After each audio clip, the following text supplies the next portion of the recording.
أعوذ بالله من الشيطان الرجيم. بسم الله الرحمن الرحيم.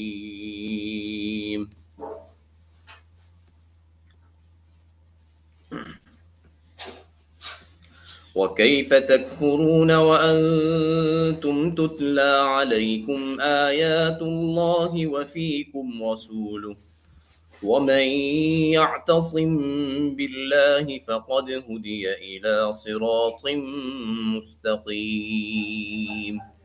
يا أيها الذين آمنوا اتقوا الله حق تقاته ولا تموتن إلا وأنتم مسلمون. واعتصموا بحبل الله جميعا ولا تفرقوا. واذكروا نعمة الله عليكم إذ كنتم أعداء فألف بين قلوبكم فأصبحتم بنعمته إخوانا وكنتم على شفا حفرة من النار فأنقذكم منها. كذلك يبين الله لكم آياته لعلكم تهتدون. ولتكن منكم أمة يدعون إلى الخير ويأمرون بالمعروف وينهون عن المنكر وأولئك هم المفلحون. ولا تكونوا كالذين تفرقوا واختلفوا من بعد ما جاءهم البينات أولئك لهم عذاب عظيم. يوم تبيض وجوه وتسود وجوه فأما الذين اسودت وجوههم أكفرتم بعد إيمانكم فذوقوا العذاب بما كنتم تكفرون. وأما الذين ابيضت وجوههم ففي رحمة الله هم فيها خالدون. تلك آيات الله نتلوها عليك بالحق وما الله يريد ظلما للعالمين. صدق الله العظيم.